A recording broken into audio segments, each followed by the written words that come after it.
2019 marks the 30th anniversary of the Lexus brand. Here in New Zealand, the brand actually started out with a relatively auspicious start with this actual car. It's invariably the star of today's show. I've come to Thames. I thought I'd bring your grandson along.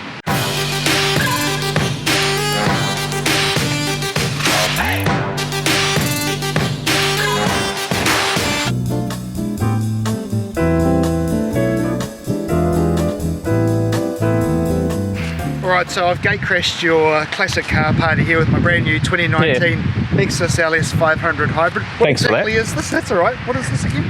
This is the OG. This is the 1989 LS400. The car that started everything for Lexus. And also the first Lexus in the country, right?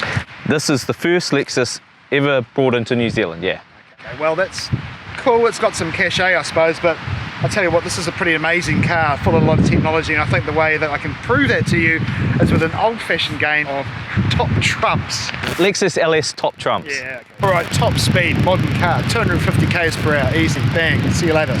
250 k's an hour. Really? Designed for the Autobahn to take on the S-Class Mercedes and the BMW 7 Series. I've got to say, on balance, this car's looking pretty good, right? It is. It actually is looking quite good. I'm going to blow you out the water here. Price, I have got the biggest figure of all, $225,000. $250,000 will buy you this, which is basically, I think it's Lexus's, well, certainly their most expensive passenger vehicle, excluding their sports cars. I mean, certainly, you would win if... What's this? Well, I mean, is the biggest number what you want in price? I don't know if it is. $4,000 will buy you, not this car, but a car like this. Yeah. And I'll tell you why it won't buy this car. Because this actual car, is a cultural icon of New Zealand. This car is priceless. Back in 1990, just weeks after the global launch of the LS, New Zealand hosted the Commonwealth Games. You can see in the archive footage dozens of athletes climbing all over the car in the closing ceremony. They actually pretty much destroyed it.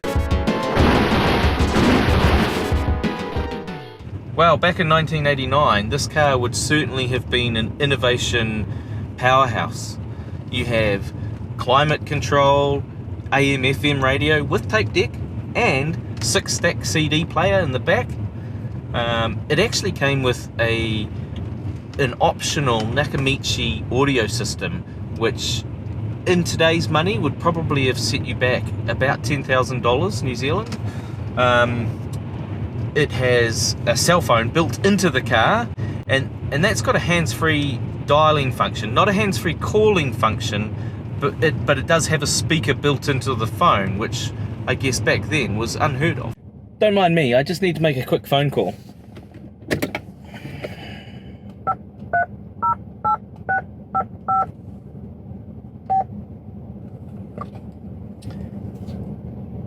Yes, hello. Is that Dow Jones? It's got cruise control, a single airbag back in 1989, which was quite the luxurious safety feature. Memory seats. It's really, certainly back in 1989, you wouldn't have been left wanting for things.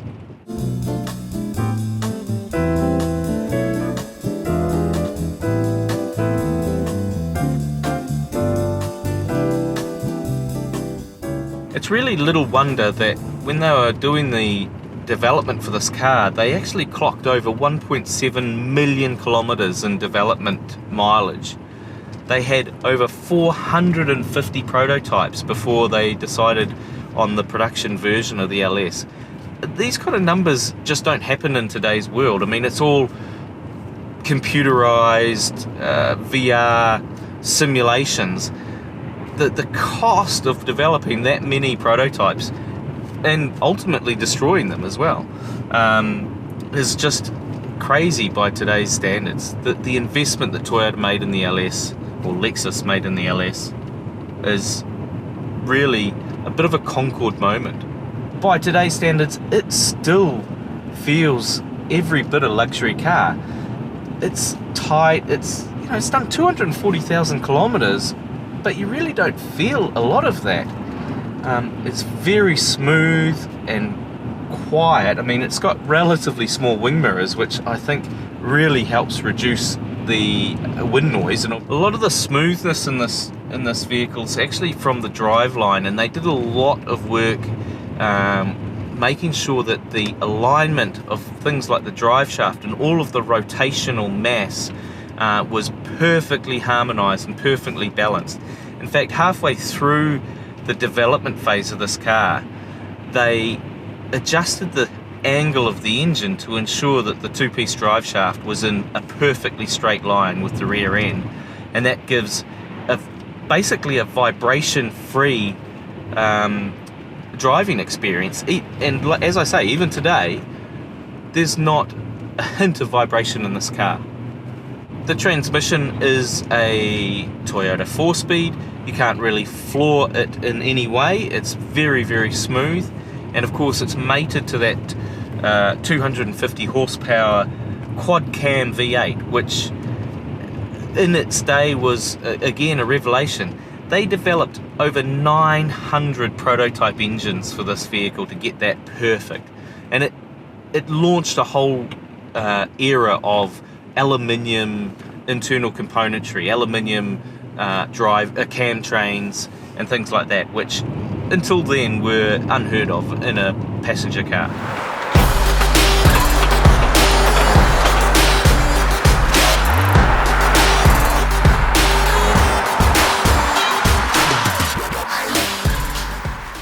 If you're a fan of Steve Coogan's Alan Partridge, you'll be very familiar with one of his many lines. His character, of course, drove a Lexus in the early 2000s, and his signature retort to anybody who ever asked him, "What on earth's that you're driving?" was, "It's like the Japanese Mercedes." And of course, that's exactly what they were. That's what they wanted to be back when Steve's car was first put on the planet. What I love about this car, and Lexus as a whole these days, is that they are anything but.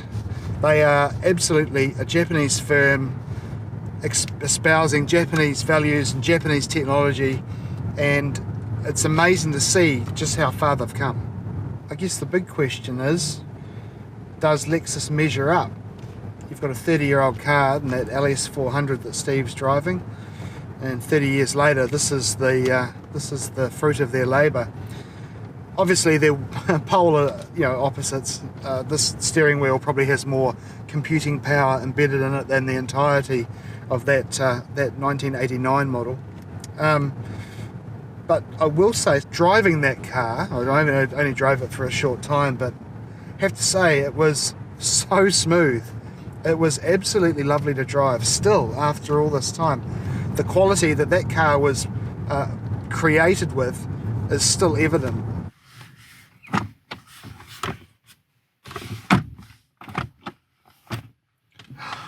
Witchcraft, absolute witchcraft. There's all sorts of beautiful design elements as well. There are things that have pulled through from other models. For example, you've got this sort of drive mode system shifter up on the main sort of binnacle here, and you've got another snow sort of control over here. Those things are lifted from, of all things, the sports cars.